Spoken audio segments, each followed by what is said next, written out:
Buenos días de nuevo, mis hermanos. Hoy vamos a abrir una de esas miles de ventanas que aparecen en este libro, en este precioso libro, la palabra de Dios, para que nosotros podamos vivir por fe. Les pido, por favor, que abran sus Biblias en Mateo capítulo 4, vayan abriendo sus Biblias allí, Mateo capítulo 4, el texto que se leyó hace un momento. Pero antes, permítame orar. Vamos a pedir al Señor que venga y traiga su palabra y haga una revolución en nuestros corazones en esta mañana. Vamos a orar. Soberano Rey, nosotros en esta mañana no solo queremos, sino que necesitamos mirar por encima del sol. Miramos a nuestro alrededor, Señor, y las cosas lucen ante nuestros ojos como un mar embravecido. Parece, Señor, como si las olas fueran a hundirnos, a anegarnos. Oh, cuánto necesitamos en esta mañana mirar por encima del sol. Cuánto necesitamos abrir este libro y permitirnos que tu Espíritu Santo ilumine nuestro entendimiento para que nosotros podamos seguir aprendiendo cómo vivir por fe, no por vista. Padre, tu iglesia aquí te necesita. Las personas que han venido de visita hoy domingo te necesitan. Por favor, ven, Señor, y concédenos no solamente edificar a tu iglesia, sino también echar las redes espirituales y que muchos pecadores sean pescados por el poder del Evangelio y sean traídos a tu reino, porque te lo pedimos en el precioso, maravilloso, exaltado nombre de Jesús. Amén y amén. Si saliéramos hoy a la calle y le preguntáramos a 10 personas escogidas al azar, ¿qué significa seguir a Jesús? Es muy probable que recibamos 10 respuestas distintas. Y es muy probable que la mayoría de ellas estén equivocadas. Algunas personas piensan que ser cristiano, ser un seguidor de Jesús es asistir a la iglesia los domingos, que ser un cristiano es llevar una vida moralmente aceptable, lo que llamaríamos en el día de hoy ser una buena persona. Otros pensarán que seguir a Jesús es adherirse a una serie de tradiciones religiosas específicas, o incluso que debemos depender de Jesús para alcanzar una vida próspera, una vida exitosa, como si Jesús fuera una especie de amuleto divino. La tragedia detrás de esas respuestas erróneas es que muchos creen que están siguiendo a Jesús cuando en realidad no es así.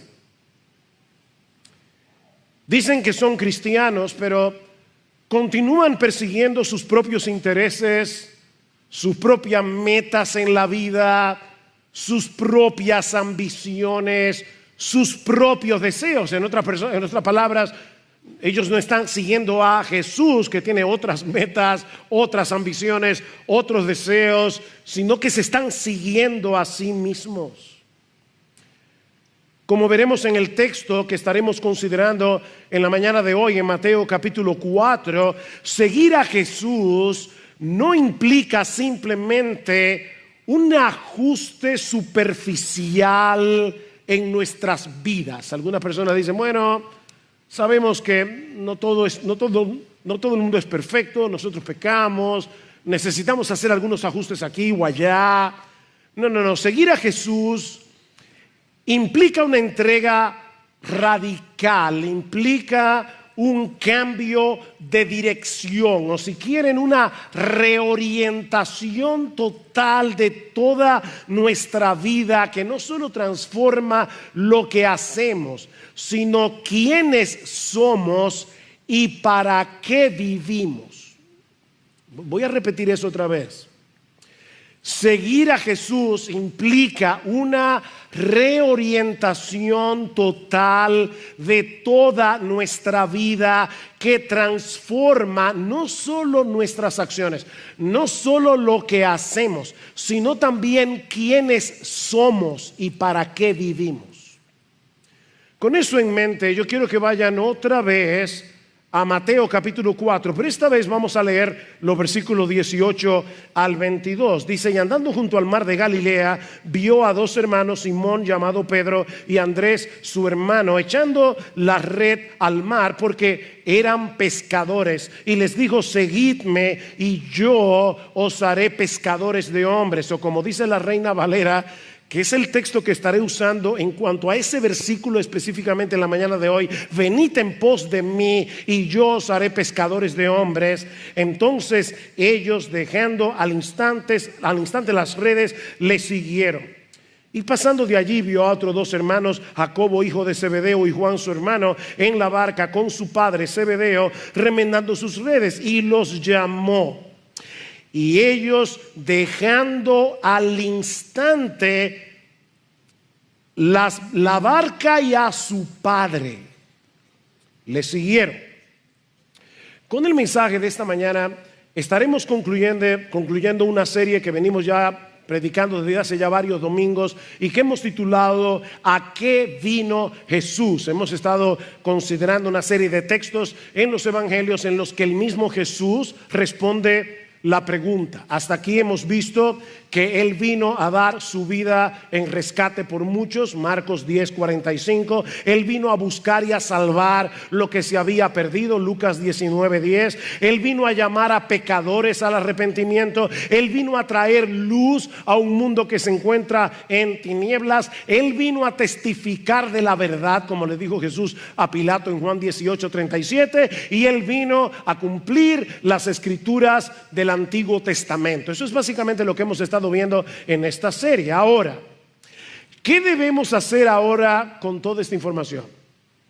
¿Qué vamos a hacer tú y yo ahora que sabemos a qué vino Jesús? Bueno, responder a su invitación en Mateo 4:19. Venid en pos de mí y yo os haré pescadores de hombres. Estas palabras de Jesús, que parecen tan sencillas, encapsulan tres aspectos fundamentales del discipulado cristiano. Mis hermanos, ¿cuál es la declaración de misión de nuestra iglesia? Es formar una comunidad de discípulos de Jesucristo que hacen discípulos, compartiendo la palabra unos con otros en el poder del Espíritu Santo. Esa misión, esa declaración de misión, no se la inventaron los pastores de Iglesia Bíblica del Señor Jesucristo. Es una declaración de misión que nosotros extrajimos de varios textos de las Escrituras, incluyendo Mateo 4:19. ¿Cuáles son los tres aspectos fundamentales del discipulado cristiano que se encuentran en Mateo 4:19? Bueno, en primer lugar es un llamado a seguir a Jesús. En segundo lugar es un llamado a ser transformado por Jesús. Y en tercer lugar es un llamado a abrazar la misión de Jesús. Sencillo, ¿verdad? Es un llamado a seguir a Jesús. Es un llamado a ser transformado por Jesús. Es un llamado a abrazar la misión de Jesús. Y lo que yo voy a hacer en esta mañana es desempaquetar estos tres aspectos que se encuentran en nuestro texto, Mateo capítulo 4, versículo 19. Así que veamos en primer lugar el llamado a seguir a Jesús.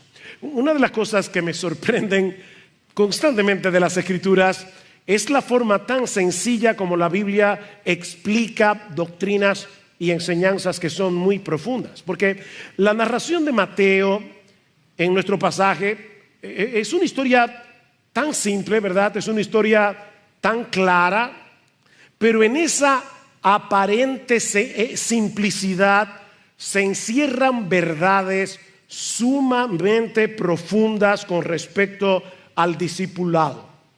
Lo que estoy diciendo es que esta historia no se trata simplemente de un grupo de hombres que dejan su trabajo para seguir a un maestro itinerante llamado Jesús. No, es una escena que captura el poder transformador del llamado de Jesús. La historia comienza con Jesús caminando junto al mar de Galilea hasta que él se topa con dos hermanos llamados Pedro y Andrés. Jesús los llama para que lo sigan y dice Mateo que dejando al instante las redes, le siguieron. Un poco más adelante se topa con otros dos hermanos, Jacobo y Juan, y hace lo mismo. Los llama y solo que en este caso Mateo añade que ellos dejaron la barca y a su padre para seguir a Jesús. Ahora déjenme contextualizar un poco para que ustedes entiendan lo que está sucediendo aquí. Para un judío del primer siglo, la lealtad a la familia no era simplemente un asunto de amor y de afecto. Este era el núcleo mismo de la identidad de un judío, su responsabilidad en la sociedad. Mis hermanos, en una cultura profundamente patriarcal, en una cultura y sociedad comunitaria, la familia representaba el espacio donde se transmitían los valores religiosos. Deuteronomio capítulo 6, hablarás de estas cosas a tus hijos en tu casa, cuando te levantes, cuando estén en el camino. Era en la familia donde eso ocurría, y era el núcleo del que dependía la estabilidad económica y el honor social. Hoy día los hijos viven completamente independientemente de sus padres. Esa no era la situación en los días de Jesús. Ser leal a la familia no era opcional. Ese era el fundamento sobre el cual se construía la vida de cada individuo. De manera que cuando Jesús llama a Pedro y a Andrés, a Jacobo y a Juan a dejar sus trabajos, a dejar su familia para seguirlo a Él, mis hermanos, este era un llamado mucho más radical de lo que podría parecer a nuestros ojos occidentales.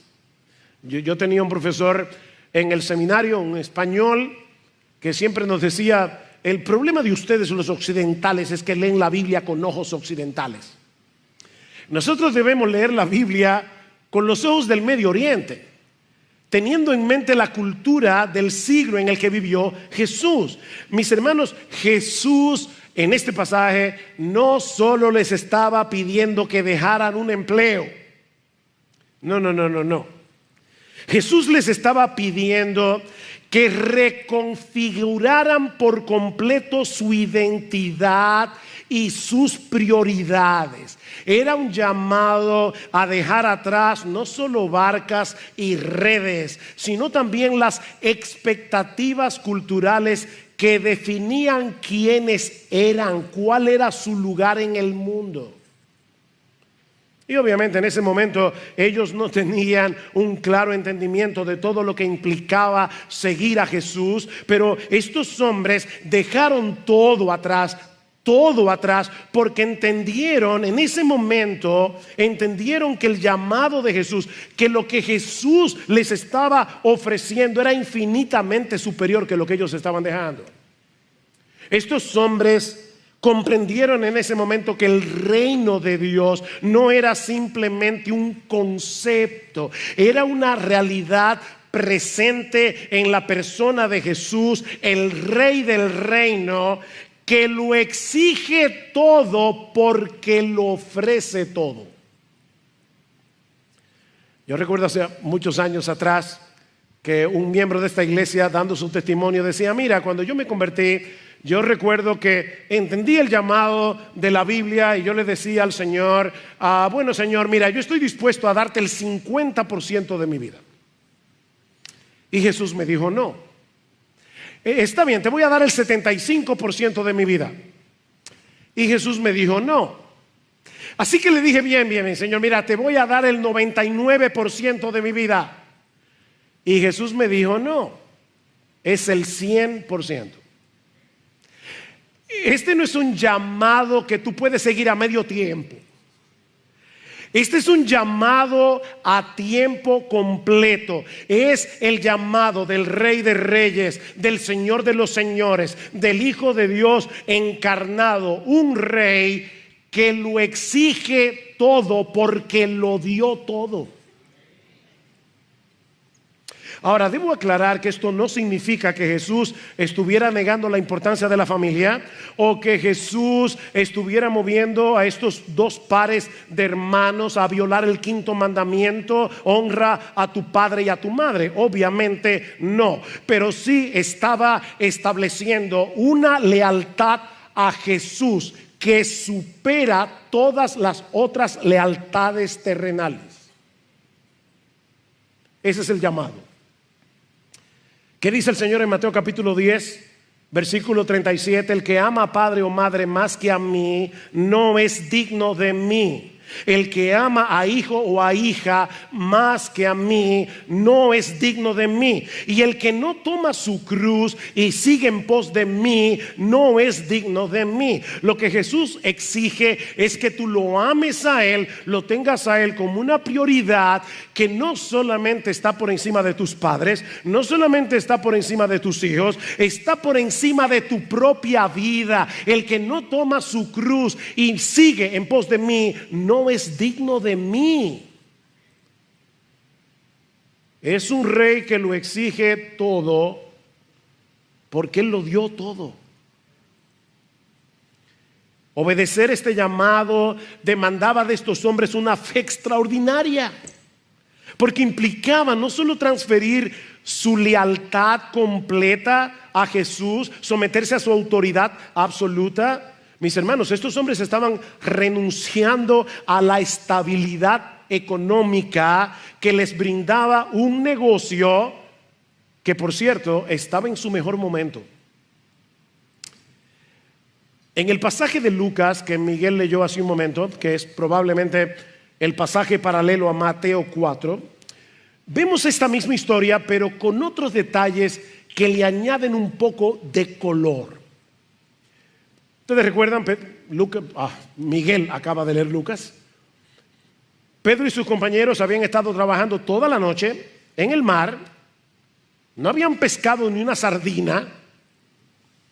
Así que estos hombres estaban exhaustos, lavando sus redes a la orilla del mar de Galilea, cuando se aparece Jesús. Y ahora esta es la información que Lucas nos da, que Mateo no nos da. Y primero le pide a Pedro: Pedro, permíteme usar tu barca como púlpito. Jesús se sube en la barca de Pedro, la aleja un poco porque había demasiada gente en la orilla, y Jesús comienza a enseñar la palabra de Dios. Termina la enseñanza y ahora Jesús le pide a Pedro que lleven la barca mar adentro para volver a pescar. Y yo me puedo imaginar a Pedro diciendo: zapatero a tu zapato. Mira, tú puedes ser muy sabio, pero tú eres un carpintero. Yo soy un pescador profesional. Nosotros nos hemos pasado la noche entera pescando, que era la hora más óptima para pescar. No hemos sacado nada y ahora tú me estás pidiendo que vuelva de nuevo al mar. Nosotros que estamos exhaustos. Mis hermanos, esta gente se había pasado la noche entera pescando y no habían sacado nada. Y ahora Jesús le dice: Pedro, confía en mí, boga mar adentro y vuelvan a echar las redes. Y Pedro le dice: está bien, Señor, en tu palabra, como dice la Reina Valera, en tu palabra echaré la red. Y dice Lucas que la pesca fue tan grande que las redes comenzaron a romperse. Tuvieron que llamar 2 barcas adicionales que por poco se hunden por el peso de la pesca. Y mis hermanos, es precisamente en ese momento, cuando el negocio estaba boyante, cuando no podía estar mejor, que Jesús les dice a estos hombres: déjenlo todo y síganme a mí. Mira, por favor, usa un poco tu imaginación. ¿Qué hubieras hecho tú? Tú miras las barcas,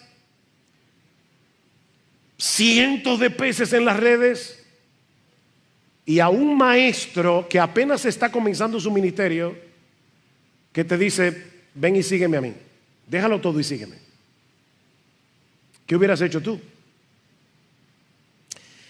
Estos hombres estaban dejando atrás una pequeña empresa pesquera. ¿Se dieron cuenta que dicen que eran socios?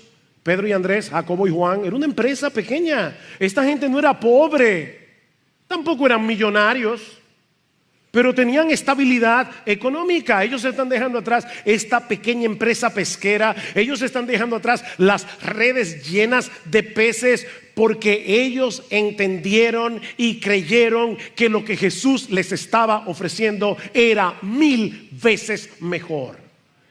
Y yo te pregunto otra vez, ¿tú crees eso? Porque eso es lo que implica seguir a Jesús. Dice el Señor: aquel que no renuncia a todo lo que posee no puede ser mi discípulo. ¿Significa eso que tú tienes que dejar tu negocio igual que hicieron los discípulos originales? No. Lo que eso significa es que a partir de ese momento ni tu negocio, ni nada, ni tu cuenta bancaria está por encima de Jesús. Tu confianza no está en tu dinero depositado en un banco con un superinterés. Tu confianza está depositada únicamente en Jesús. A partir de ese momento ellos estaban matriculando en una especie de academia ambulante. Dice en Marcos capítulo 3 versículo 14 que Jesús llamó a 12 para que estuvieran con él y para enviarlos a predicar. ¿Se dan cuenta? Primero para que estuvieran con él, luego para enviarlos a predicar. Estos hombres, a partir de este momento, durante 3 años y un poco más, ellos iban a caminar con Jesús, ellos iban a escuchar las enseñanzas de Jesús, ellos iban a ver a Jesús actuar, ellos iban a ver a Jesús interactuando con las personas que se encontraban en el camino. Y todo eso era parte del currículum. Ellos iban a ver a Jesús lidiando con el ataque constante de los fariseos. Ellos verían a Jesús teniendo compasión de los necesitados. Ellos iban a ver a Jesús juntándose con los despreciados publicanos, juntándose con prostitutas. Y todo eso estaba calando en la mente y el corazón de estos hombres. Cada palabra, cada acción, cada mirada de compasión, cada reprensión de Jesús era una lección viva para ellos. ¿Qué escuela? Jesús no estaba formando discípulos teóricos. Jesús estaba formando hombres que iban a reflejar su carácter. Estaba formando hombres que debían absorber sus opiniones, hombres que deberían llegar a pensar y actuar como Jesús. En otras palabras, mis hermanos, Jesús llamó a estos hombres para enseñarles a ser como Jesús. Ese es el currículum. Jesús iba a enseñarles a ser como Jesús. Y ¿sabes qué, mi amigo? Ese es el mismo llamado que Jesús te hace hoy por medio de la predicación del Evangelio. Aunque Él no está físicamente presente con nosotros hoy, nosotros podemos ver a Jesús, podemos verlo en las páginas de los Evangelios, podemos escuchar sus enseñanzas por medio de su palabra, podemos realmente seguirlo a Él. Este es un llamado a abandonar cualquier cosa. Óyeme bien, mi hermano, mi amigo.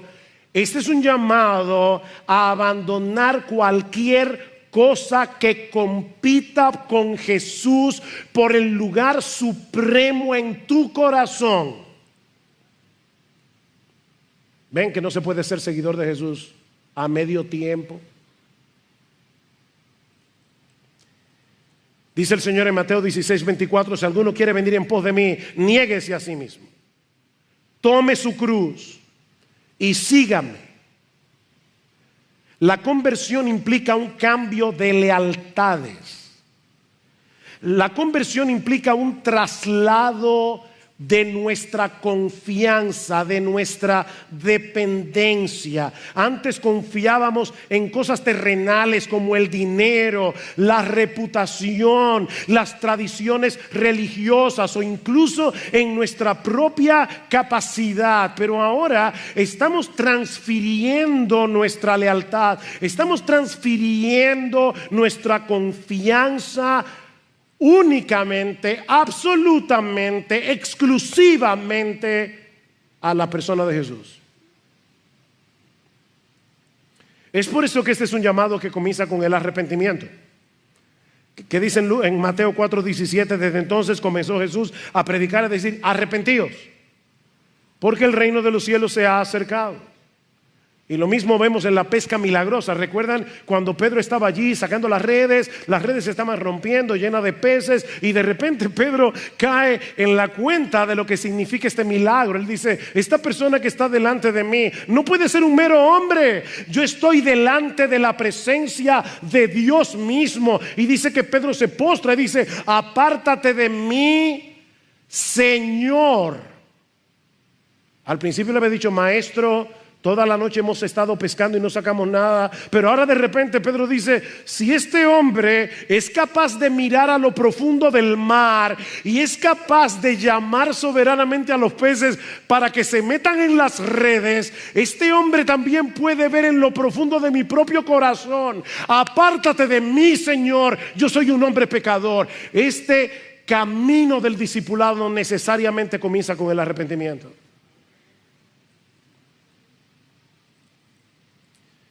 El discipulado comienza reconociendo que vamos por el camino equivocado. El discipulado comienza reconociendo que nosotros estamos viviendo para nuestro pequeño reino, haciendo nuestra voluntad, buscando nuestra propia gloria. Y tú decides dar media vuelta y poner toda tu confianza en Jesús para el perdón de tus pecados, pero no solamente para eso, sino también para que Él se encargue por completo del curso de tu vida. ¿Sabes lo que significa convertirse a Cristo? Que tú le das a Jesús un papel en blanco, firmado por ti, diciéndole: Jesús, yo no sé lo que tú vas a escribir en ese papel, pero de antemano me comprometo a obedecerlo.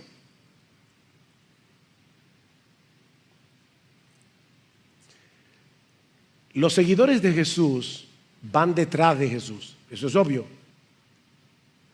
Los seguidores de Jesús van detrás de Jesús en el camino de la obediencia a la voluntad de Dios. No siempre seguir a Jesús te va a llevar por el camino que más te gusta. Pero ahí es que entra en juego la fe. Señor, yo no entiendo por qué me estás llevando por este camino tan empinado. Yo no entiendo por qué me estás llevando por este camino tan doloroso. Yo no entiendo por qué me estás llevando por este camino tan peligroso. Pero ¿sabes qué, Señor? Yo te estoy siguiendo a ti. Por donde tú vayas iré, lo que tú me pidas haré. No porque confío en mis propias fuerzas, porque no confío en eso. Confío en la dependencia, en el poder del Espíritu Santo obrando en mí. Y no lo voy a hacer, Señor, para ganarme tu favor. Yo no te estoy diciendo: Señor, yo estoy dispuesto a seguirte para que tú me salves. No, mi amigo, óyeme bien. Tú no tienes que hacer eso para ganarte el favor de Jesús. Tú no tienes que obedecer la voluntad de Dios para ganarte el favor de nadie. Tú tienes que hacer eso, si eres cristiano, porque ya fuiste favorecido por Dios de pura gracia, gratuitamente. Pero ese es el llamado: ir detrás de Jesús. Es un llamado a la muerte del yo, para comenzar a vivir una nueva vida que es la vida de Cristo en mí. Con Cristo estoy juntamente crucificado, ya no vivo yo, mas vive Cristo en mí. Y lo que ahora vivo en la carne, es decir, en este cuerpo terrenal, lo vivo en la fe del Hijo de Dios, el cual me amó y se entregó a sí mismo por mí. Lucas 9:23 dice el Señor, y decía a todos, ven, no simplemente a una élite de supercristianos en la iglesia. No hay dos clases de discípulos, hay una sola clase de discípulos. Son aquellos que se han arrepentido de sus pecados y que confían únicamente en Jesús, siguen únicamente a Jesús. Y decía a todos, si alguno quiere venir en pos de mí, si alguno quiere venir, cualquiera, el que quiera venir en pos de mí, niéguese a sí mismo, tome su cruz cada día y sígame. ¿Y por qué ese énfasis en cada día? Bueno, porque el pecado todavía mora en nosotros y cada día nosotros vamos a ser tentados a bajarnos de la cruz. Es cada día. Los discípulos de Jesús tienen una lucha a muerte todos los días. Una lucha a muerte contra patrones de pecados, una lucha a muerte contra ambiciones egoístas, una lucha a muerte incluso, escuchen esto, contra cosas buenas que están amenazando nuestra lealtad a Jesús. Porque si tú le estás dando a una cosa buena como tu esposa, tu familia, etcétera, si tú le estás dando tu lealtad a una cosa buena, pero por encima de tu lealtad a Jesús, eso se llama idolatría. Has convertido esa cosa buena en un ídolo. Y ahora yo te pregunto, honestamente,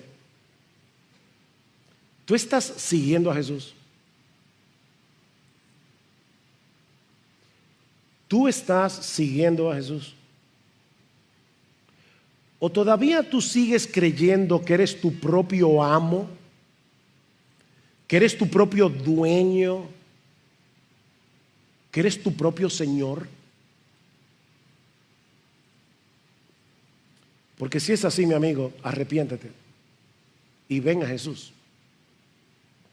Arrepiéntete y ven a Jesús. Mi amigo, escucha con toda seriedad este llamado y obedécelo. Y obedécelo cuanto antes, porque es un llamado urgente. En una ocasión, Lucas capítulo 9, el Señor va caminando por las calles y se acerca una persona y le dice: Señor, te seguiré a donde quiera que vayas, pero deja que vaya primero y entierre a mi padre. Y probablemente la idea era esta. Para un judío, otra vez, la lealtad a la familia era muy fuerte. O sea, no era simplemente que el padre se había muerto y él quería ir al mortuorio. Probablemente lo que le está diciendo es: Señor, mi padre no se ha muerto y yo no quiero darle ese dolor. Yo quiero estar ahí con él hasta que se muera. Cuando yo te lo entierro y te sigo. Y Jesús le dice: no. Deja que los muertos entierren a sus muertos y tú ven y sígueme. Esto es un asunto urgente. Mi amigo, esto es un asunto de vida o muerte. El día de la salvación es aquí ahora para ti. Dios te trajo a escuchar su palabra para que escuches el llamado de Jesús. Ven y sígueme ahora. Pero ya dijimos que este es un llamado a seguir a Jesús, pero también es un llamado a ser transformados por Jesús. Es un llamado a ser transformados por Jesús.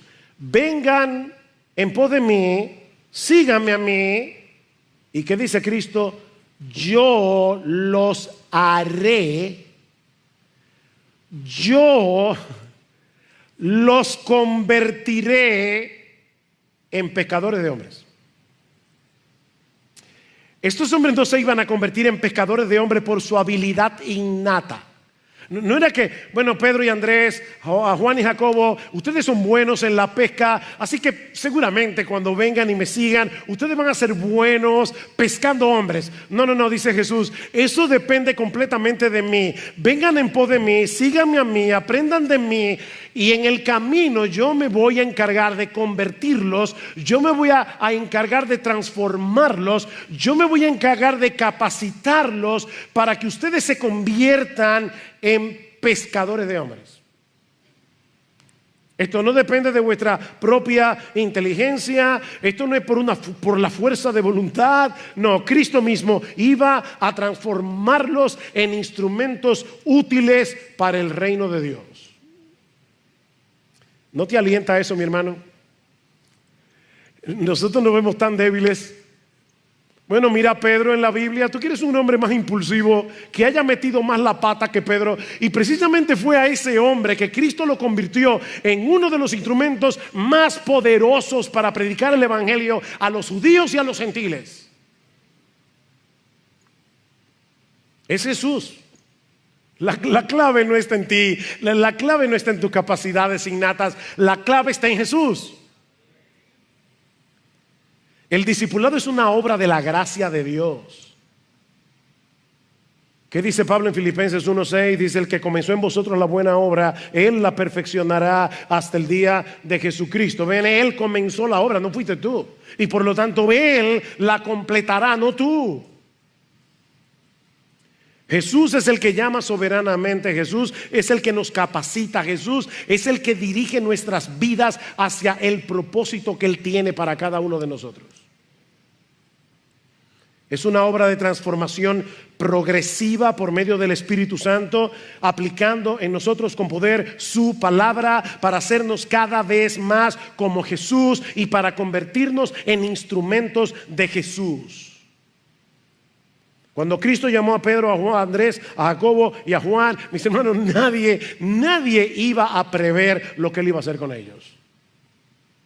Hay una historia muy simpática, una leyenda de que Jesús llega al cielo, ya después que terminó su obra, ya resucitó, ascendió, está sentado a la diestra del Padre, y los ángeles le dicen: bueno, Señor, ¿y ahora qué? Dice: bueno, que yo voy a transformar el mundo entero con el evangelio. El evangelio va a llegar hasta lo último de la tierra. ¿Y cuál es tu plan? ¿No? Con esos 12 hombres que están ahí.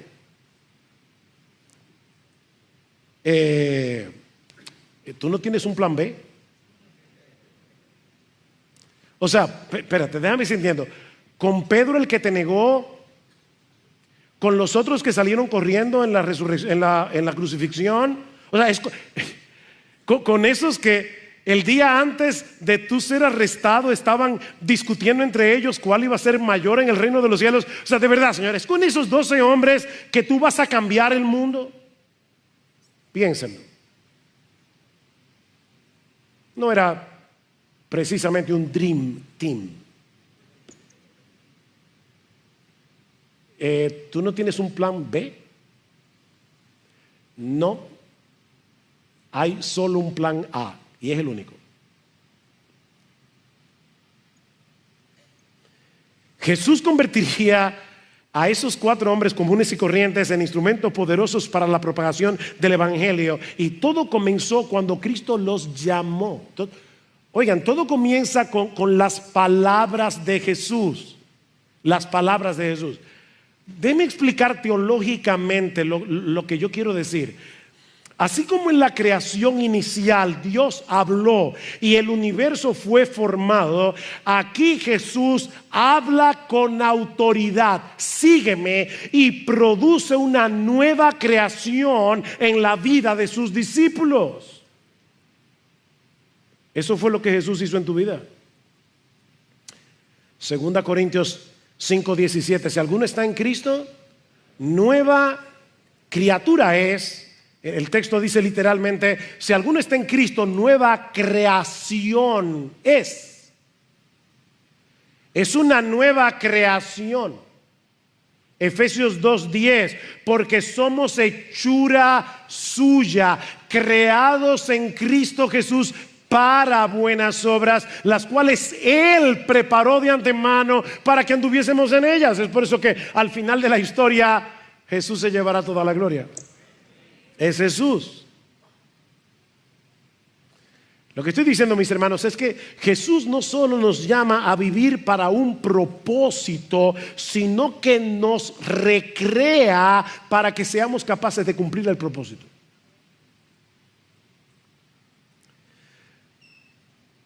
Mi amigo, Jesús te está llamando tal como estás, pero no para dejarte como estás. Jesús te está llamando como estás, pero no para dejarte como estás. Él te está llamando para transformarte. Él te está llamando para darte una nueva forma de pensar. Él te está llamando para darte una nueva capacidad para obedecer la voluntad de Dios. Él te está llamando para darte nuevos deseos, nuevas ambiciones, nuevas metas, nuevos propósitos en tu vida. Para eso te está llamando Jesús.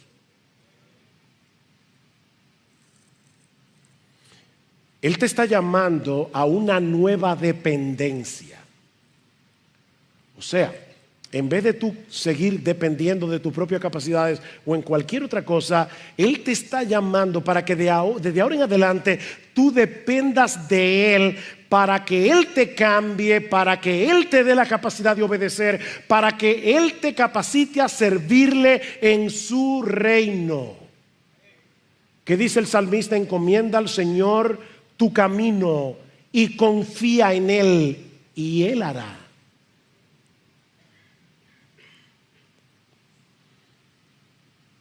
En estos días recordaba, porque en el último programa de Entendiendo los Tiempos, Eduardo me preguntó: ¿y cómo fue que tú decidiste servir al Señor? Y yo le decía, bueno, yo recuerdo que íbamos a un estudio bíblico, yo tenía 18 años en ese tiempo, y una persona me preguntó: Sugel, ¿tú alguna vez has pensado servirle al Señor a tiempo completo como pastor? Y mi respuesta muy sincera en ese momento fue: yo siempre he deseado servir al Señor de esa manera, pero yo estoy absolutamente convencido de que yo no tengo ni el carácter, ni los dones, ni los talentos, ni la capacidad que se requiere para ser pastor. ¿Y saben qué? Yo tenía toda la razón.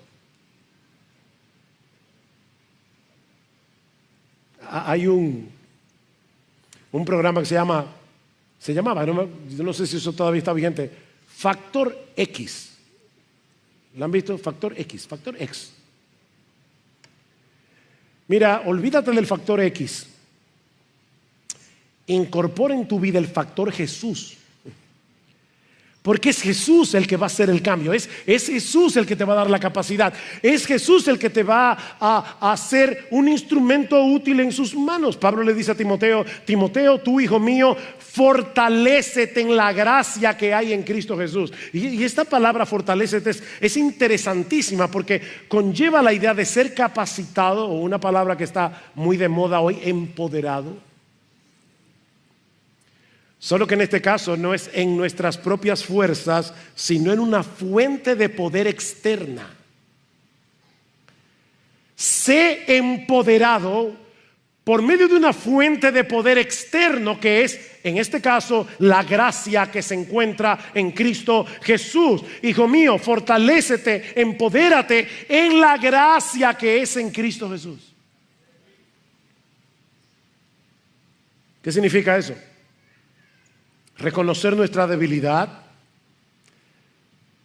nuestra impotencia, y depender completamente del poder que Cristo provee. Mis hermanos, esto en la práctica es una práctica diaria de humillación, humillarnos. Señor, yo no puedo.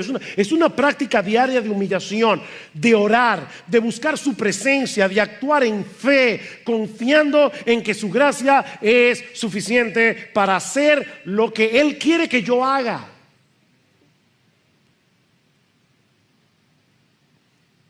Y este aspecto es extremadamente importante a la luz de lo que Jesús sigue diciendo en el texto: venid en pos de mí y os haré pescadores de hombres. Y este es el tercer elemento del llamado que hemos visto hasta aquí. Este es un llamado a seguir a Jesús, es un llamado a ser transformado por Jesús, es un llamado a abrazar la misión de Jesús. La misión de Jesús. ¿A qué vino Jesús? A pescar hombres para el reino. El Hijo de Dios dejó su trono en el cielo, dejó la gloria para venir a rescatar pecadores. Y ahora está diciendo, ustedes son mis discípulos, tienen que abrazar mi misión. Yo vine a ser pescador de hombres, ustedes serán hechos por mí pescadores de hombres. Mis hermanos, la conversión en discípulos de Jesús no es un fin en sí mismo. Es el inicio de una nueva misión de vida. Llegar a ser pescadores de hombres. Y aquí tenemos que volver al pasaje de Lucas 5, otra vez. Porque allí se ilustra lo que implica este aspecto del llamado de Jesús. Recuerden la historia otra vez. Pedro y los demás se han pasado la noche pescando, no han sacado nada. Pero Señor, en tu palabra echaré la red. Y sacan una cantidad de peces tan grande que dice Lucas que era una multitud de peces. Esa es la idea de la palabra original. Esa es la misma palabra que Lucas va a usar más adelante en el libro de los Hechos, cuando el evangelio comienza a extenderse y grandes multitudes de hombres y mujeres eran añadidas al Señor. Es exactamente la misma palabra. Por ejemplo, en Hechos 5:14 dice, los que creían en el Señor aumentaban más, gran número. Ahí está la palabra de Lucas 5, gran número. Así de hombres como de mujeres. O 14:1, una gran multitud. Ahí está la palabra otra vez. Así que el milagro de la pesca apunta a la realidad de que Jesús tiene el poder y tiene la autoridad para reunir multitudes de personas y traerlas arrepentidas y creyentes a su reino.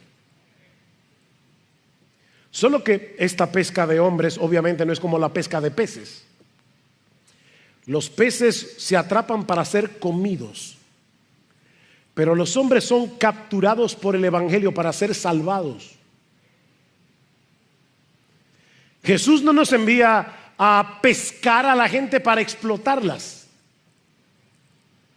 Es para traerlos hacia Él, para que encuentren descanso en Él. Venid a mí todos los que estáis trabajados y cargados, yo los haré descansar. Es para que encuentren gozo en Jesús, Juan 15:11. Es para que encuentren perdón y vida eterna, Juan 3:36. Así que hermanos, este milagro en el mar de Galilea fue una especie de parábola viviente. Era una especie de declaración del propósito eterno de Dios de reunir a un pueblo para su gloria.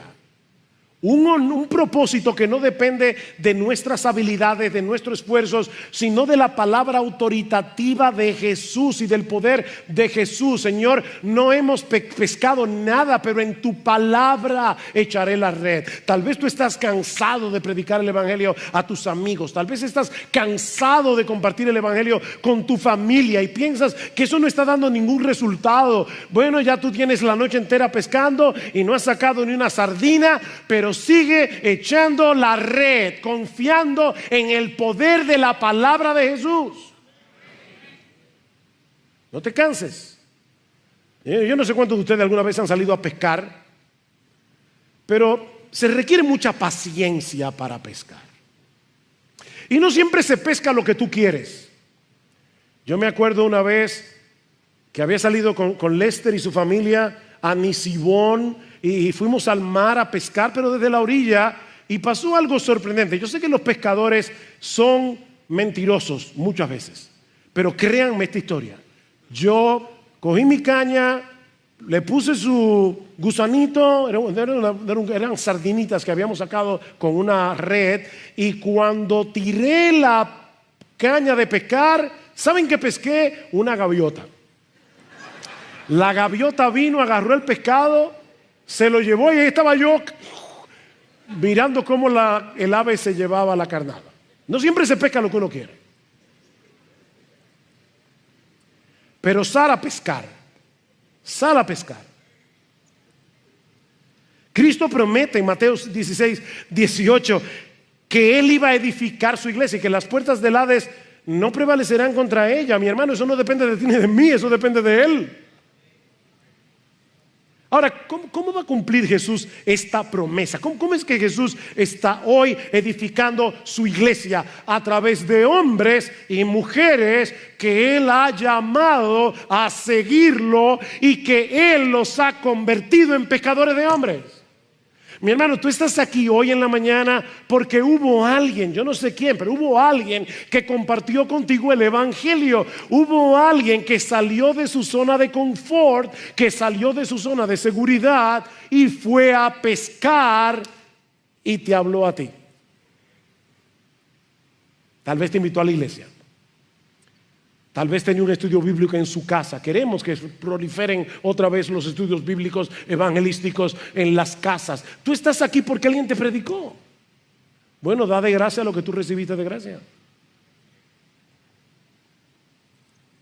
Si eres un discípulo de Jesús, un seguidor de Jesús, esa es tu nueva misión en el mundo.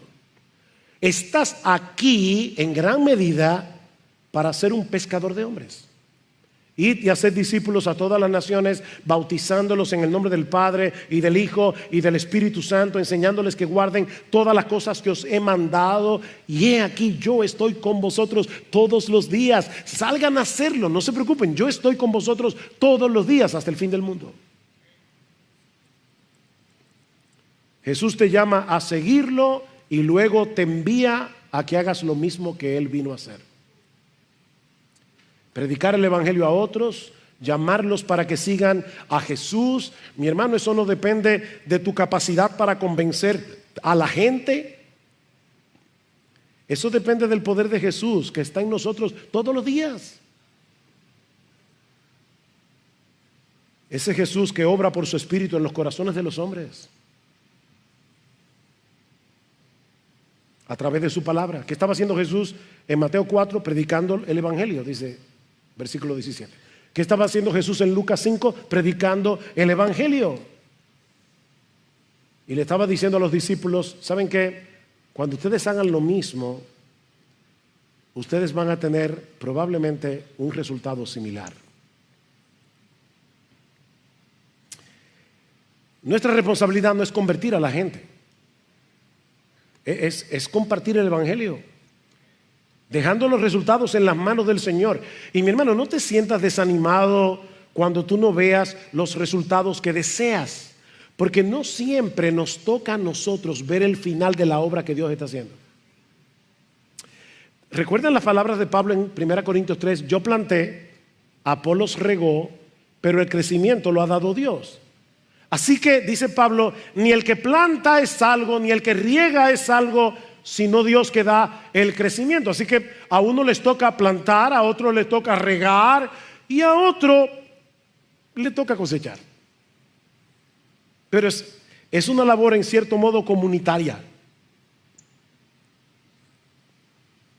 Jesús dijo a sus discípulos en Hechos 1:8 que una de las razones por la que Él les enviaría el Espíritu Santo era para que recibieran el poder necesario para dar testimonio de Él hasta lo último de la tierra. Óyeme, Dios envió a tu vida el Espíritu Santo para que tú pudieras dar testimonio de Él hasta lo último de la tierra. Predica el evangelio, mi hermano, predica el evangelio. Como decía hace un momento, Jesús no tiene un plan B para alcanzar al mundo incrédulo con su palabra. Nosotros somos su plan, el único plan. Pablo dice en 2 Corintios 5:20 que nosotros somos embajadores en nombre de Cristo, como si Dios rogase por medio de nosotros. ¿Escucha eso? Como si Dios rogase por medio de nosotros. Os rogamos en nombre de Cristo, reconciliaos con Dios. Comparte el evangelio a tus familiares, comparte el evangelio a tus amigos, comparte el evangelio a tus compañeros de estudio, en el colegio, en la universidad. Pídele al Señor que te ayude a ver el mundo con los ojos de Jesús, como dice un antiguo himno. Hazme ver, Señor, al mundo como tú. Permíteme verlo con tus ojos. Permíteme ver la necesidad que tienen de ti. Y en oración dile a otros lo que hizo Jesús en la cruz para salvar a pecadores. Riega la semilla de la palabra en oración. Y Dios se encargará de usarla conforme a su perfecta y santa voluntad. Y si tú estás aquí sin Cristo, mi amigo, por favor no te vayas de este lugar sin obedecer el llamado de Jesús. Porque su invitación continúa vigente hoy. Qué precioso, venid a mí, todos los que estáis trabajados y cargados, y yo os haré descansar. Y Jesús le dijo eso a una sociedad de personas que creían que tenían que hacer esto y tenían que hacer esto y tenían que hacer esto para poder salvarse. Y Cristo le dice: venid a mí. Ustedes están cansados de tratar de ganarse la salvación por sus buenas obras. Vengan a mí, todos los que estáis trabajados y cargados, yo los haré descansar. Yo soy el pan de vida. El que a mí viene nunca tendrá hambre, y el que en mí cree no tendrá sed jamás. Si alguno tiene sed, venga a mí, beba. El que cree en mí, como dice la Escritura, de su interior correrán ríos de agua viva. Ven y síguelo, mi amigo. Deposita en Él toda tu confianza como el Dios encarnado que murió por pecadores en la cruz. Y yo te aseguro, por la autoridad de este libro, que tu fe no será defraudada. En Él encontrarás perdón, en Él encontrarás vida eterna, y tu alma hambrienta y sedienta será saciada en Jesús desde ahora y para siempre. Vamos a orar.